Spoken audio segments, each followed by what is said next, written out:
usted habrá visto el otro día con el diario El Mercurio, con El Mercurio, casi seguro, circuló un fascículo de la Constitución actual vigente chilena, que era un estudio súper interesante porque era multicolor. Tenía el origen de párrafo por párrafo, el origen desde cuándo estaba en nuestra Constitución, los artículos. Hay algunos que están desde hace muchos años, es decir, que se han repetido en distintas constituciones, hay otros que son en las últimas reformas, y eso entonces revelaba la trazabilidad del contenido constitucional de Chile. ¿Y esto por qué? Porque se habla mucho hoy día de que a partir de una eventual nueva constitución es en una hoja en blanco. Entonces, por eso es interesante conversar con el académico de la Universidad de los Andes que hizo este trabajo, Jaime Arancibia. Jaime, muchísimas gracias, muy buenas noches. Gracias por recibirnos. Muchas gracias, Matías. Muy buenas noches. ¿Qué tal? Yo lo estuve leyendo con mucho interés porque uno se iba fijando con los colores, de a dónde venía, y volvía atrás y decía, uy, este viene de la Constitución del 25, el mismo texto. Que las constituciones tienen cosas que son obvias y que van a estar siempre. No sé, Chile es un país donde las personas son libres, donde se respetan, en fin, los derechos fundamentales. ¿Por qué se habla de una hoja en blanco si sabemos que va a haber muchas cosas que van a seguir viniendo desde el 33 probablemente, 1833, desde esas constituciones, y pasan en muchos países? Sí, la verdad es que pienso que la expresión hoja en blanco surge del hecho de que de ganar la opción apruebo, los constituyentes, los convencionales, se van a sentar a redactar una constitución efectivamente desde cero. Y en ese sentido, la hoja va a estar en blanco. Ahora, ¿cómo se llena esa hoja en blanco? Tiene mucho sentido el hecho de que la Constitución vigente tiene artículos que han pasado por gobiernos de distinto cuño, por distintas generaciones de chilenos y de algún modo se han ido validando. Existe una tradición constitucional que a la hora de llenar esa hoja en blanco tiene algo que decir. Sea quien sea que lo haga, vamos a poner un extremo, en un extremo ridículo para forzar el ejemplo, un extremo de izquierda o extremo derecho, incluso hay algunos elementos que van a estar siempre, indiscutiblemente, ¿no es cierto?, para descartar eso. ¿Es así? A ver, evidente. Así es, pero no solo eso, porque uno podría decir, toda constitución en el mundo, por el hecho de ser constitución, constituye, y de ahí viene su nombre, la organización principal del poder. Y por lo tanto es muy difícil concebir una constitución que no tenga un poder ejecutivo, legislativo, judicial, claro, un catálogo de derechos, claro, y algunas normas de pesos y contrapesos. Eso lo tienen todas las constituciones del mundo por el solo hecho de ser constitución. Ahora, cuando hablamos de la tradición constitucional chilena, no solamente va al hecho de tener esos contenidos mínimos, sino que además existe una herencia centenaria de un cierto aterrizaje de esos conceptos, que en el caso nuestro viene por el hecho, a la hora de hablar de normas centenarias, viene por el hecho de pensar que somos un Estado, en primer lugar, una república, un Estado, una forma estatal unitaria, claro, un régimen democrático, con separación de poderes, y luego hay otros elementos que son más propios de nuestra idiosincrasia y que también han logrado permanecer a lo largo del tiempo. Algunos de esos son derechos fundamentales tan importantes como el debido proceso. Claro, bueno, no nos imaginamos una constitución que diga que no se respetará el debido proceso en Chile, o no va a haber una justicia independiente, ¿no? Sería absurdo. Hay otro elemento, Jaime, perdón, ¿querías aportar algo? ¿Eso no es tan evidente? Sí, lo que pasa es que cuando me refiero al tema del debido proceso, efectivamente no es simplemente el debido proceso sino que la forma castiza de decirlo, y me estoy refiriendo a una de las disposiciones más antiguas de la Constitución, como el artículo 19, número 3, inciso 6, hoy en día, que dice que nadie podrá ser juzgado por comisiones especiales, sino que por los tribunales establecidos por ley, es uno de los elementos del debido proceso, pero que normalmente ha estado en juego en la historia republicana nuestra y en la de otros países, porque en algunos casos se produce que el juzgamiento de situaciones que tendría que estar en manos de los jueces no necesariamente termina en manos de los jueces, sino que, por ejemplo, termina en manos del Poder Ejecutivo. Circunstancia que cada vez se ha ido reduciendo, y me parece que es gracias a esa norma que ya viene incluso antes de la Constitución de 1828. Jaime Arancibia, hay otro elemento que lo debí haber planteado al principio, que hay otros que dicen también que no resulta del todo cierto esto de la hoja en blanco, porque, por ejemplo, el respeto a las convenciones o a los acuerdos que Chile ha tomado con otros países van a estar, y Chile tiene que respetar esos acuerdos. Sería también absurdo que Chile no los respetara, sería apartarse de la comunidad internacional. Estoy muy de acuerdo con esa afirmación. Efectivamente, uno puede ir identificando qué elementos constitucionales valiosos nos han ido legando o heredando los distintos siglos. Y yo diría que uno de los aportes del constituyente del siglo XXI, me refiero a las normas introducidas con posterioridad al regreso a la democracia, desde ya el reconocimiento en el artículo 5º, inciso 2 de los tratados internacionales, y posteriormente en las normas que regulan íntegramente el respeto de los tratados internacionales.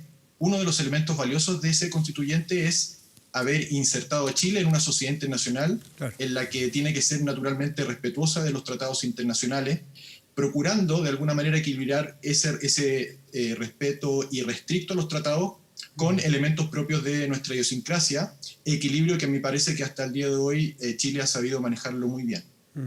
¿Puede darse, según el acuerdo que se firmó el año pasado, que da inicio a este proceso constituyente, que va a tener un hito relevante ahora el 25 de octubre, cabe la posibilidad de que vaya preacordado los básicos, los mínimos comunes, porque sabemos que este acuerdo tiene 9 meses o en su defecto 12 meses, ¿no sé? Pero 9 en principio, 9 meses como plazo para tener una constitución. Entonces hay que partir del día 1 con mucha rapidez porque hay muchos temas que discutir. Entonces sería posible, no sé cómo sería visto, no sé si es legal, que hubiese comisiones previas de los partidos, por ejemplo, que llevasen un documento preacordado y que en el minuto 1 dijeran: este es el documento de los mínimos que estamos todos de acuerdo ya, lo firmamos, sí, es el primer artículo que por 2/3 se tiene que votar. ¿Será posible hacer eso o no? ¿O vamos a entrar a discutir artículo por artículo? Bueno, una de las ideas que yo tengo es que como tenemos y eso es lo que demuestra el estudio, que de alguna manera este estudio lo que quiso romper fue la lógica del apruebo y del rechazo en la que estábamos inmersos. Una de las ideas que yo tengo es que es muy difícil, siendo esta constitución bicentenaria, o sea, es una constitución que ha sido escrita por distintas generaciones de chilenos de distintas tendencias, es muy difícil en 9 meses lograr una constitución de muy buena factura, equiparable a la que ha sido construida durante 200 años. A menos que los constituyentes puedan centrarse en aquellos puntos que sean necesarios de reformar y respetando aquellos otros en que al menos los 2/3 estén de acuerdo de mantener, precisamente por eso, a eso me refiero porque se sabe que están bien. A eso me refiero, que han funcionado bien. Aprovechar la escasez del tiempo en discutir en lo que sea discutible, obvio, y ir con los mínimos comunes ya identificados. Nos va a permitir ganar mucho tiempo para poder ser productivos en el tiempo disponible para discutir lo que realmente los distintos constituyentes van a pensar distinto. Sabemos que son, no sé, derechos de agua, eventualmente cosas que son bien poco discutibles, pero eventualmente alguien los puede querer discutir.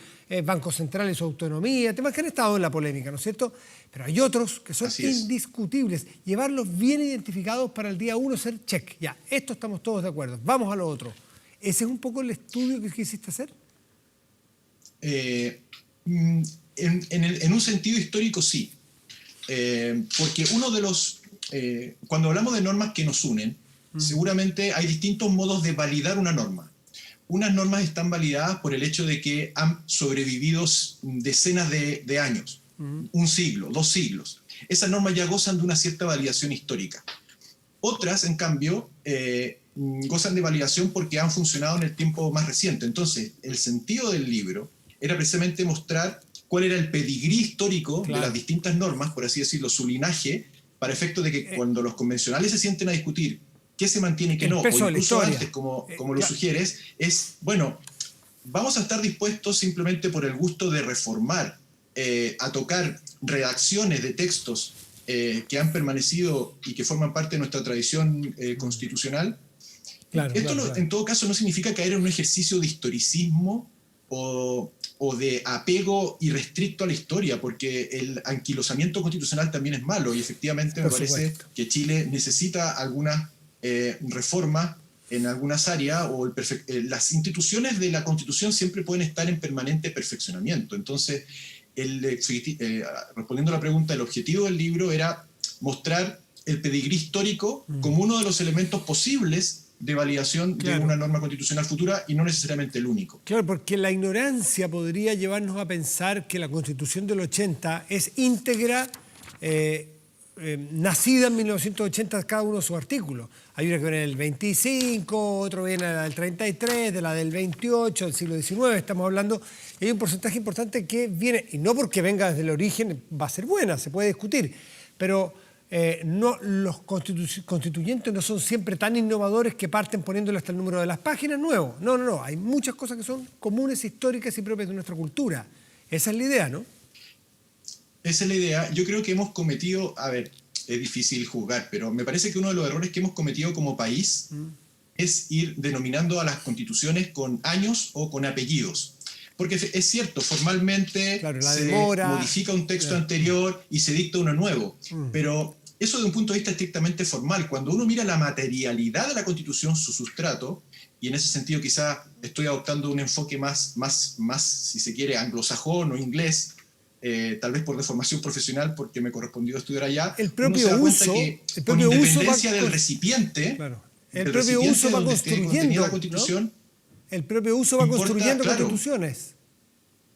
Muchas de las disposiciones, más allá de que formalmente hayan sido nuevamente recogidas en el texto de 1980, vienen con la misma redacción, Matías, desde el siglo XIX o desde el comienzo del siglo XX.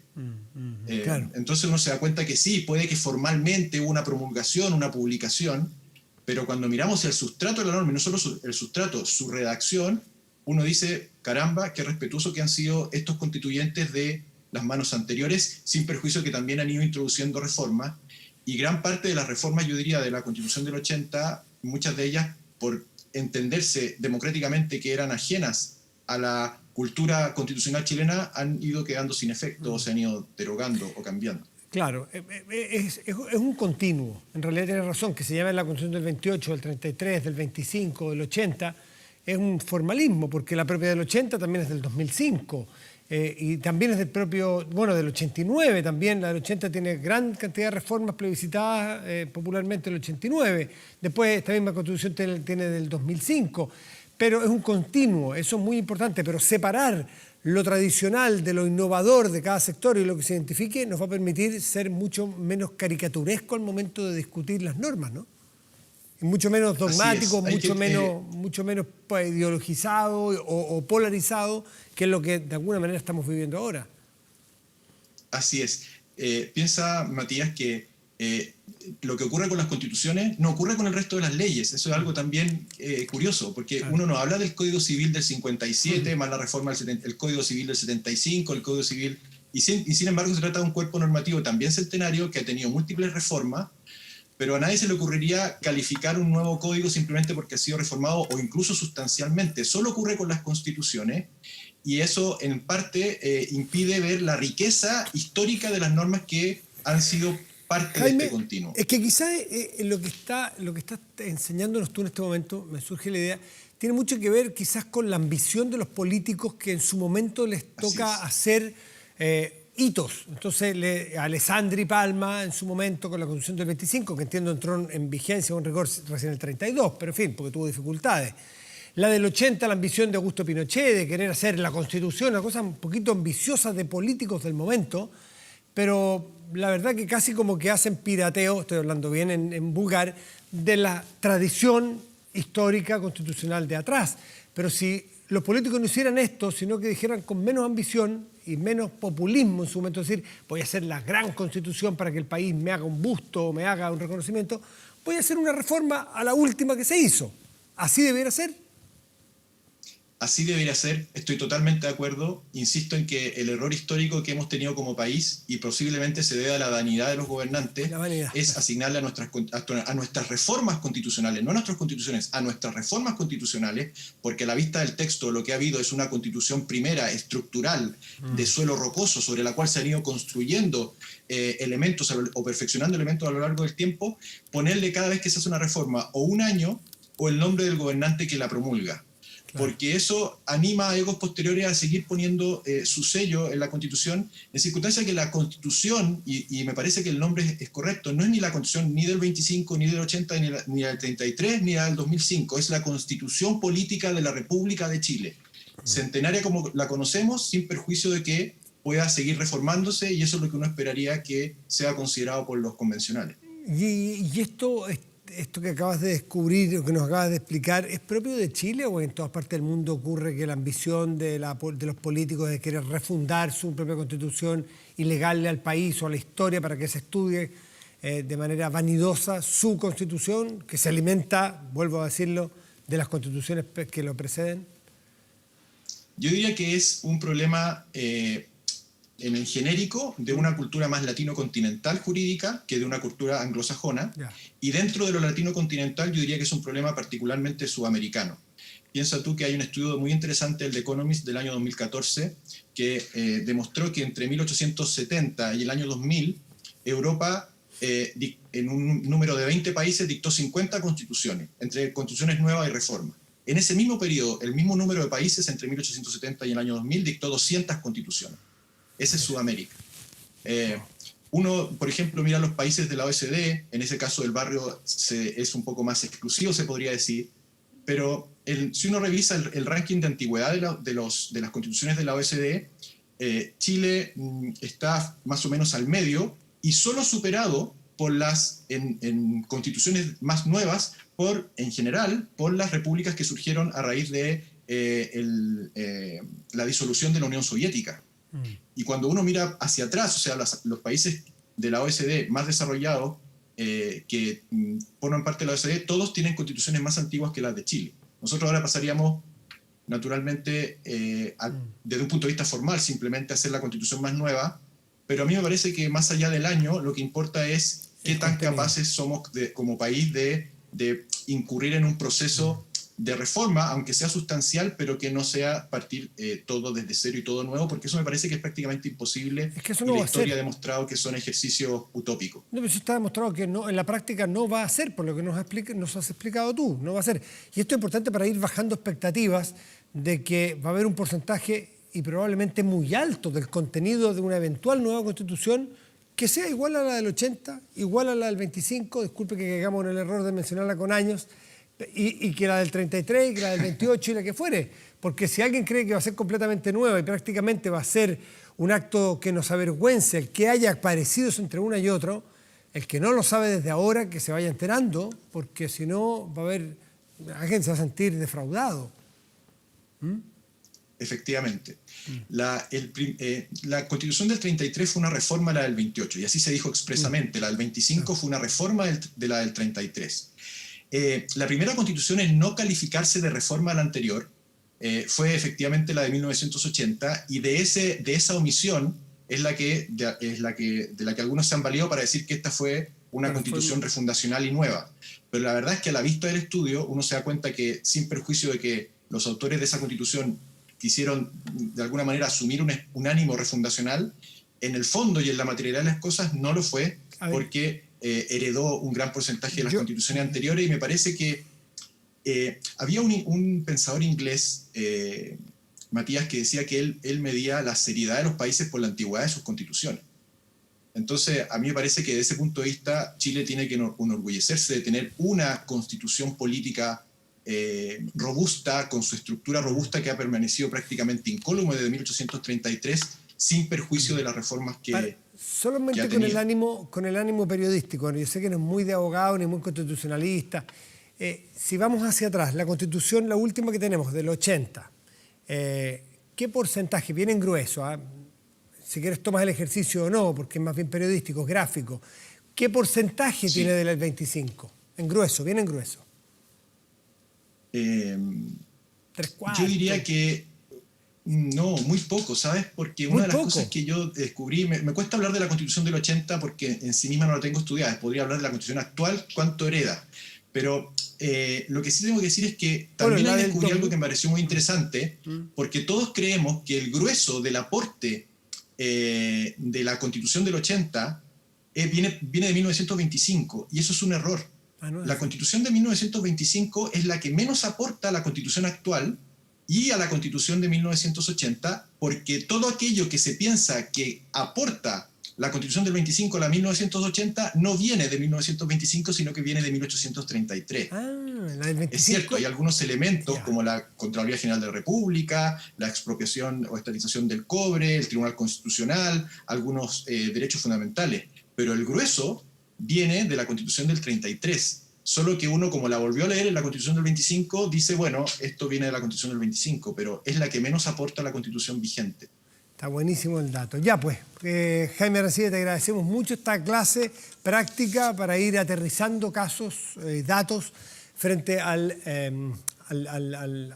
desafío que tiene Chile en los próximos meses en materia constitucional de debatir con calma, con conocimiento de lo que ustedes los expertos nos dan, generar expectativas medidas y sobre todo poner la pelota al piso, en un día donde los ejemplos del fútbol en realidad solamente nos dan muchísima rabia. Jaime, que tengan muy buenas noches. Sí, ha sido la pena del día. Chao, que estén muy Muy bien. bien.